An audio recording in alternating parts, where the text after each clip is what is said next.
Everybody, thank you so much for doing this.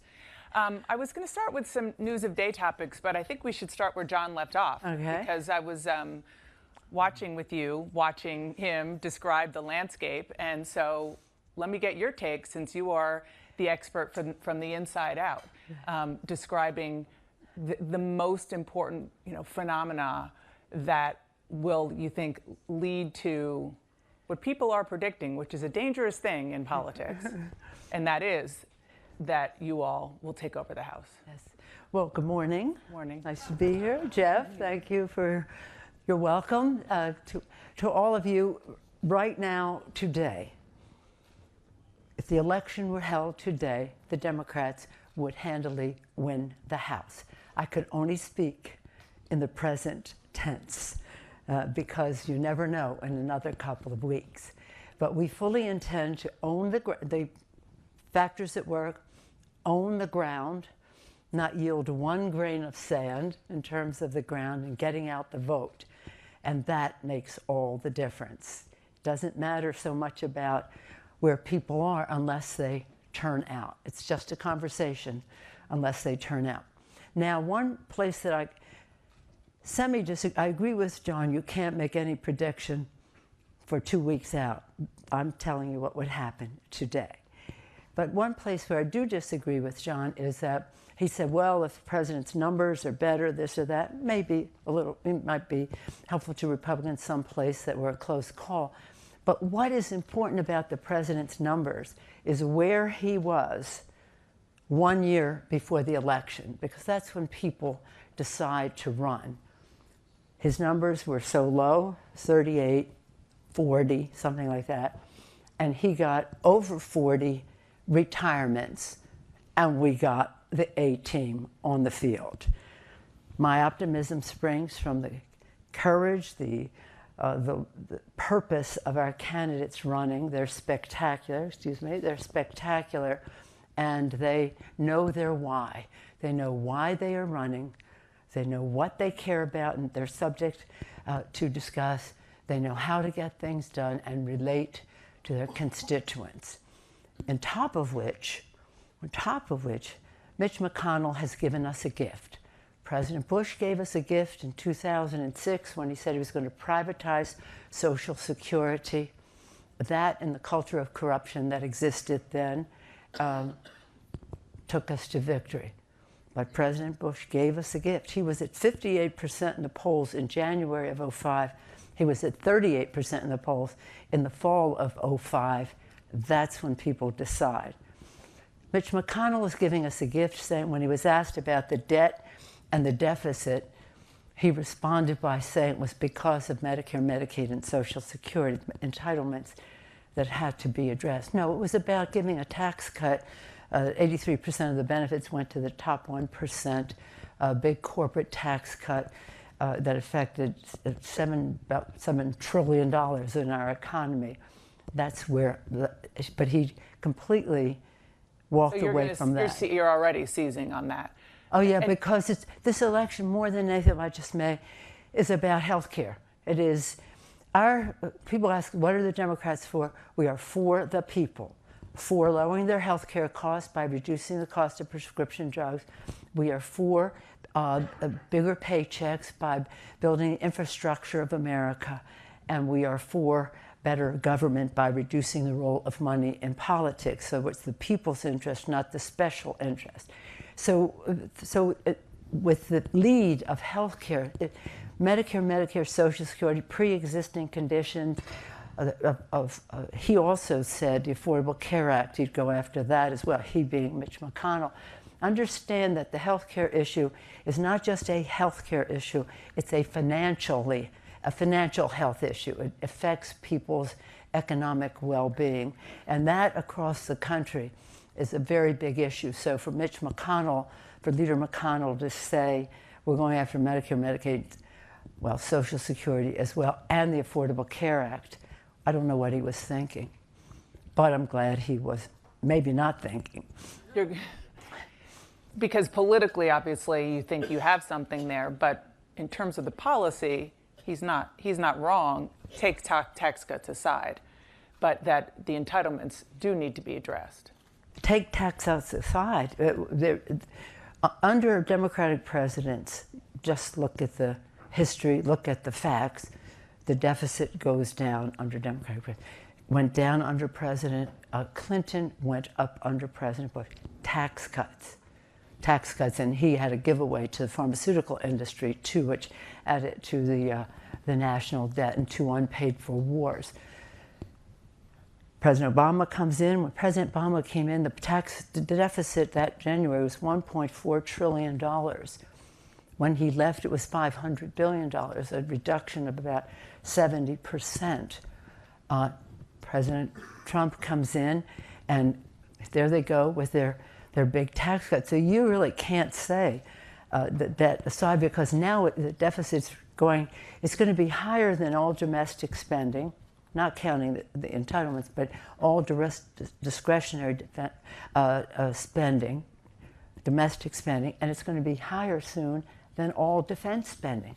That is like money down the rat hole. The interest on the national debt. That's why Democrats are for pay as you go. You want to invest in something, offset it. You want to invest in something, find a revenue stream for it, or close a loophole. But you cannot continue to grow the debt and then blame it on the entitlements. Let's talk about women running for Congress. Okay. 61 House Democrats, 23 Republicans, 84 women in the House total right now. Venture to guess how many women will be there in the next Congress? Well, we need 23 Democrats to win the House for the American people. And we could just win it with women alone. We have that many women candidates running. But we want more, of course. We have great candidates. As I say, they know their why. And nothing is more wholesome for our country, for our politics, for our campaigning, than the increased participation of women in the electoral process. So this is a pretty exciting time because we will increase our numbers drastically. And what I want for those women, I want them to serve in the majority on the Democratic side. So that's our purpose. And they are part of our path to it. And do you think, I mean, there's so much discussion about why so many women are running. The obvious is Hillary Clinton lost, Donald Trump became president. Right. But is there more to it than that? Well, there's so many things at risk. I mean, let me just say this. People ask me all the time, when are the Republicans going to turn on Donald Trump? When are they going to distance themselves? Never. He's their guy. There's nothing that he has been about. I mean, I'm not talking about his personal behavior, but I'm just talking about policy. There's nothing that he's about that they haven't been about longer and worse. Take any issue. Take climate, he's in denial. They have been for decades. Take a woman's right to choose. That's what they're all about. That's what the Supreme Court fight was about denying a woman the right to choose. LGBTQ, immigration, gun safety, fairness in our economy. The list goes on and on. The Republicans have been there longer and worse in many cases than President Trump. However, and that's why people are running. It's not about President Trump. I say to them, don't even mention his name. It's not about him. It's about you and what you have to offer versus the person on the other side. And that person has probably voted over and over again against Affordable Care Act, women's right to choose, clean air, clean water, food safety, you name it. But you have to compare. It's not negative, it's comparative, their record versus what you are going there to do. And I think that women were motivated. It's a beautiful thing to behold. Women marched for their values, and now they're running. And in the first march, it was about the values. In the second march, it was about values and voting. If Democrats do win the majority, do you have any doubt that your colleagues will elect you House Speaker again? Do I have any doubt?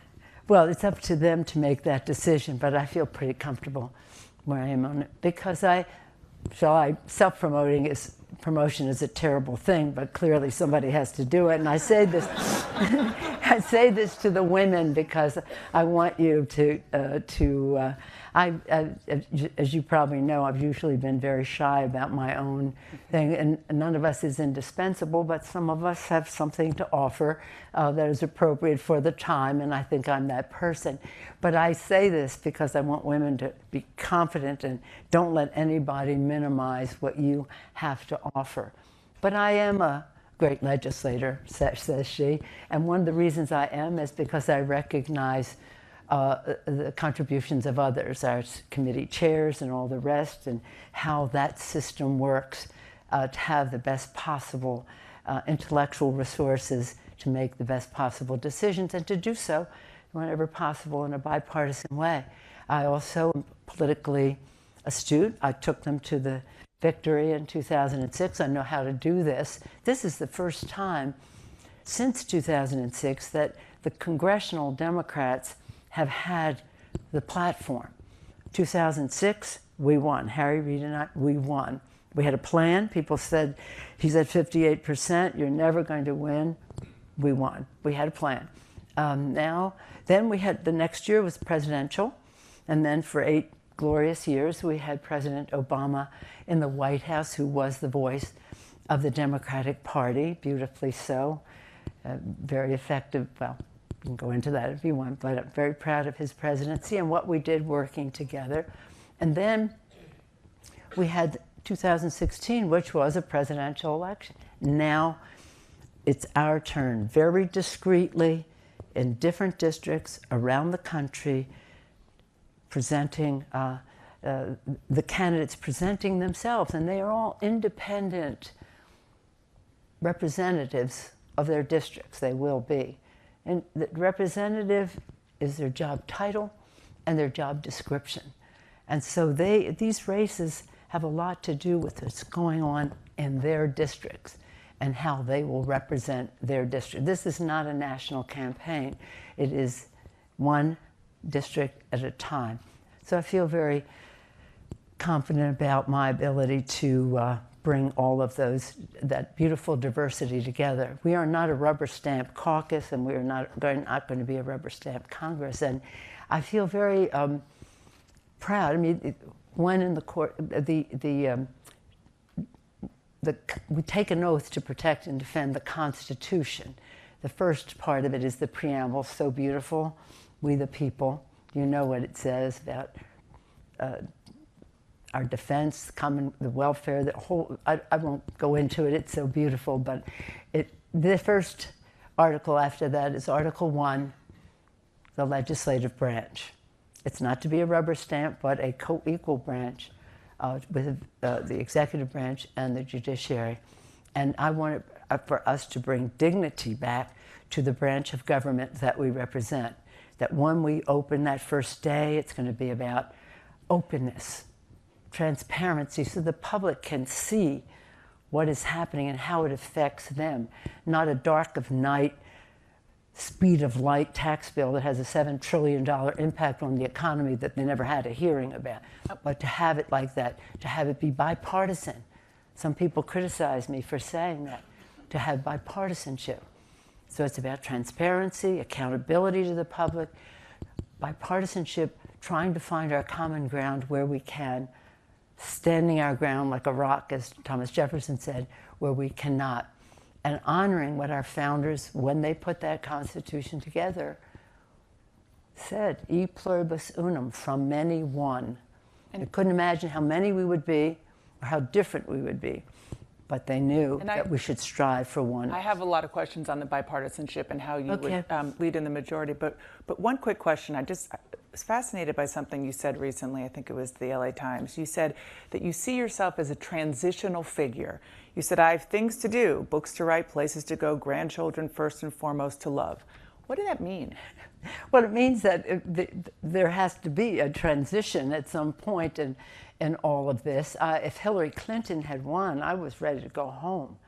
We would have had a woman at the table, which is very important. Until you're at that table, you don't really know how important it is, but maybe you can surmise, but you've been at your own tables. and the Affordable Care Act would have been protected. I feel very proprietary about the Affordable Care Act. I see it as Social Security, Medicare, Medicaid, the Affordable Care Act, and the fact that we had to vote over 60 times, even when President Obama was president, to protect a veto. Did you mean to suggest that you were just going to do it temporarily? Well, I'm not going to make myself a lame duck. I wouldn't advise that, my sisters. No, but I'm just saying that I said if Hillary had won, I could go home. I think that I have a special understanding, institutional memory, knowledge of the substance, knowledge of the legislative process that holds me in good stead for now. See what happens in the presidential. Coming up, 4 weeks, it's going to be the presidential. That's what's going to happen very soon. We'll go from the House races, the Senate races, the governors and the state legislative races. That's one thing you're not going to run for, right? What? President?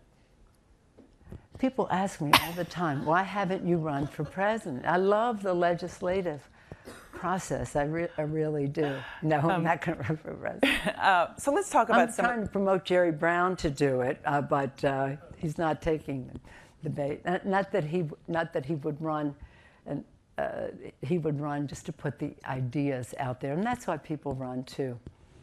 Let's talk about some of you mentioned transparency. So you have said that President Trump has engendered a culture of cronyism and corruption in D.C. And incompetence. Okay. The 3 C's. Thank you for clarifying that. But if you take control of the House, how much will Democrats use the subpoena power that comes with the majority to investigate and go after not just the president, but the administration broadly? Strategically. As I said, it's about bringing people together. It's not about, people say, well, are you going to impeach the president? You're going to impeach whatever his name is, just went to the court. No, that's not, if there's a bipartisan, shall we say, inevitability to impeachment, but it's not something one party does. But I do think that the public has a right to know the truth. And I do think it's important for us to see what's happening. We'll see what Mueller does. I never know what to call him. What do we call him? Special counsel. Special counsel. Mueller does with what he has. But we will call for the preservation of the documents so that the public can see what happened in our elections. This is about our elections. Token oaths up. Hold the Constitution. These are our elections. We have a right to know. And whatever he does, we want to see that. But there are many, in addition to any subpoena power, and subpoena power is interesting, to use it or not to use it. It's a great arrow to have in your quiver in terms of negotiating on other subjects. But to getting back to what we will do is exercise oversight, which is the responsibility of the Congress of the United States, exercise oversight over the agencies of government, which this administration has completely walked away from. Look what's happening, clean air, clean water, the EPA. Look what's happening in education. Well, the list goes on. So we will exercise our oversight. I have great confidence in our chairman. I'm a big believer in the committee system, always have been. That's how we got so much accomplished when we had not only President Obama in the White House, but we worked with George Bush. I disagreed with him on the war in Iraq vehemently. But we worked with him on so many other subjects, passed the biggest energy bill in the history of the country, passed many pieces of legislation I can go into if you ask me. So this is about our responsibility for oversight as an independent, co-equal branch of government. Okay, so oversight, we've established that. You mentioned the common ground and the fact that you did work with presidents, Democrat and Republican alike. your experience, the most sort of famous experience of you trying to find common ground with the president was your famous dinner over Chinese food and ice cream with the president trying to find a deal on immigration. I think the Chinese food was an homage to Schumer, and the chocolate ice cream was to you. Did I read that right? but the idea of working with the president on dicey issues, you were in that room. That initial experience. What did that teach you about how to approach him going forward? What did it teach me? Mm-hmm. Well, I kind of had an impression of him going in. Mm-hmm. I don't think there was that much to learn, except that. But meaning you went in, you said that you had an agreement, and then obviously it didn't happen. What it taught me was to ask him, who's in charge here? We sit down, we come to some kind of agreement, to terms of a path we can go down, and then all of a sudden we read that it's something else.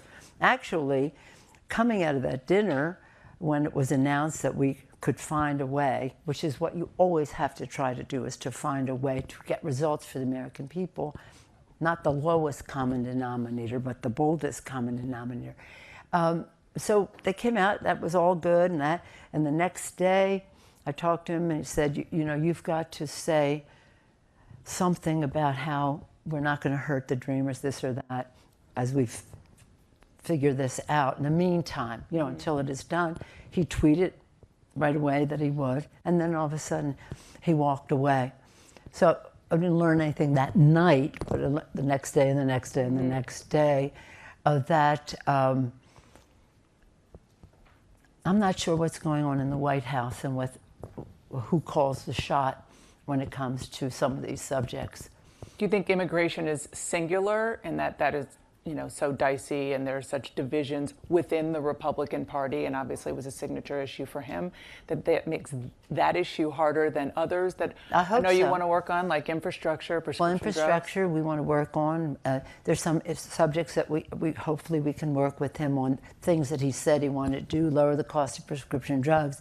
He said when he was a candidate he was going to negotiate like crazy. And I guess like crazy meant I'm not going to negotiate at all and just give away the store to the pharmaceutical industry. Don't take it from me. The market went, their stocks went up like that the day he took a walk from that, but maybe we can pull him back. Infrastructure has never been partisan with us, except when President Obama proposed a bigger bill. Republicans boiled it back, but by and large, that has always been nonpartisan, and I think that hopefully we can take it to that. One of my themes is build, build, build. Build the infrastructure of America from sea to shining sea. Not only surface transportation, but broadband and water systems. And some water systems are 100 years old. They're made of brick and wood. Would you like to drink water from there? And then schools and housing. And when you build out like that across the country, care and feeding follows. So you're building health care and food service, all the kinds of things that go with populations having jobs and growing the economy. And then secondly, build the infrastructure, human infrastructure, the worker training and all the rest of it that goes with building a green infrastructure to protect the climate, education, research, healthcare, and the rest for the human infrastructure, and build our democracy. Our first bill, H.R. 1, seems to be, the members will decide, but it seems to be overwhelmingly, H.R. 1 will be our first bill up, and that will be to reduce the role of money in politics being there, giving people confidence that we're there for the people's interest, not the special interest. So anyway, getting back to infrastructure, I think that's a place he talked about, the president talked about that in the campaign. It's something that has always been nonpartisan. Committees have experience working together in a bipartisan way on that. So our committees will come forth with what the bill should look like, and you how feel it would be confident paid that for. he'll be a negotiating partner that you can deal with on that issue? Did you say I feel confident that he Yes. will be a negotiating man? Yes. Does anybody feel confident about that? No. Well, I hope so. But you know what? It comes back to the public. That's why I said about openness in the beginning. Public sentiment is everything. Abraham Lincoln. With it, you can accomplish almost anything. Without it, practically nothing. And we have to take this to the public. That's why the transparency that I'm talking about, that we had when we were in the majority, that transparency, the committee hearings and all the rest of that, so people can see what is at stake and what it means in their lives. And that's where our confidence springs from, not necessarily from something that comes out of the White House, but something that the public is attuned to insist on infrastructure happening. It has to happen. The American Society of Civil Engineers says we're about $4 or $5 trillion in deficit on our infrastructure in our country. Let's go back. We both mentioned immigration. The president actually tweeted at you this weekend, because this isn't just a long-term issue. This is an issue for the lame duck session, which is the session between the election and the next Congress. Called you obstructionists, Democrats, but asked to work together to write up a new immigration law. Chuck and Nancy, call me. Did you call him? What does he want us to call him? That wasn't in the tweet. I have some names. But I'm always respectful, and that's what we have to be as well. So I have some enthusiasms that I have to curb in my own, shall we say, world, that we're not like them. We are not going to do to them what they did to us. And this is not about name calling. This is about getting the job done for the American people. Since you mentioned immigration, and I know you've heard me say this in Little Italy, where I grew up in Baltimore, where we visited recently. I come from an immigrant community, and so the idea that this nation of immigrants, unless one of us is blessed to be Native American, which is a blessing, of course, too, we are a nation of immigrants. And what bothers me about President Trump is that he's such a departure from all of the previous presidents. Ronald Reagan. Would you believe that Ronald Reagan is the president that I quote the most in the campaign? Ronald Reagan. He said this. This is the last speech I will make as President of the United States. And I want to communicate a message to the country I love. He goes on to say, talk about the Statue of Liberty. Here we are in New York. What it means to people overseas, seeing that statue of beacon of hope, welcoming message to the American dream. Then he talks about what it means to Americans who look at it and see that their parents, grandparents, ancestors came past that statue, hopefully, to our country. Then he goes on to say, the vital force of America's preeminence in the world is every new generation of new immigrants coming to America.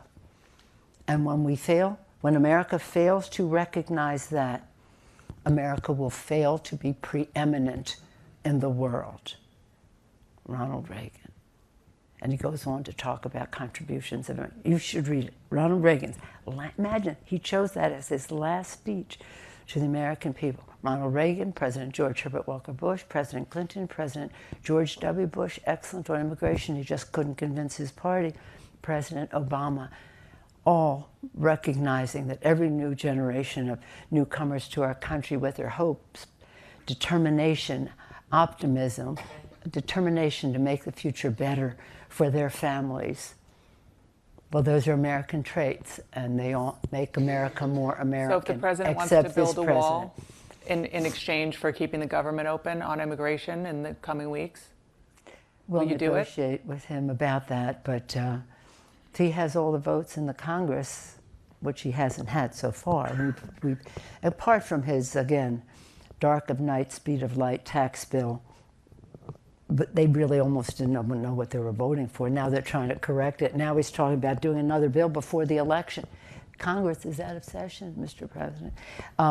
But, saying to middle class, you're second class to us. First class was corporate America and the top 1%. But so we have in every negotiation on the So the omnibus bills we have prevailed, and I have confidence in I'm an appropriator. I was forged 2 places in Congress: appropriations and intelligence, and appropriations left to their own devices in a bipartisan way, the appropriators can figure it out. You mentioned intelligence. Before we go, we're almost out of time. I have to ask you about something that's very much in the news, and that is the death of Jamal Khashoggi. The president said, nobody has told me the crown prince is responsible. Nobody has told me he is not responsible. We haven't reached that point. And sitting right here, Jared Kushner just said that they are in the fact-finding phase. Do you agree? Are there enough facts, do you think? I think we should follow the money when we look at what the attitude of the president is to Saudi Arabia. Meaning what? Meaning follow the money. Interpret it any way you want. Well, I mean, that's a pretty big statement. Do you think that he's conflicted because of his investments? Yes, I do, and his hotels and all the rest, and God knows what else. But I do think that it's shameful how they are acting. They show up with a bone saw and say, oh, he started a fight or something. No, they showed up with a bone saw. And I have had a conversation with the ambassador about this earlier on, saying that and he said, oh, the top leadership has nothing to do with it, but we're going to get to the bottom of it. So that was already an admission that they knew. So you have no question that the crown prince knew about it, even in. Well, everybody has a question. The question is how much degree of separation can he have? They keep saying, well, we have to do this because of Iran. Saudi Arabia has its own reasons to be contending with Iran. I mean, nothing to do with President Trump. But President Trump has many reasons to be dealing with Saudi Arabia, and using Iran as an excuse is not the only, it's important. Don't get me wrong, it's important, but it's not. It doesn't explain this ridiculousness of it all. The Saudi government, the kingdom, nothing happens without their knowledge. But again, do we have it in writing that they did that? Well, let's have the president's supposed to be doing an investigation because Congress is asking him to do so. We'll see where that takes us. But would we ever know the absolute? What's so important about this prince? It's a big family. They have lots of princes. That's not synonymous. Is that now synonymous with Saudi Arabia? They have to do their own examination of who's responsible there. But for our administration to be saying we need more facts and this or that all along is it's an embarrassment. And by the way, it takes us right back to the Constitution of the United States.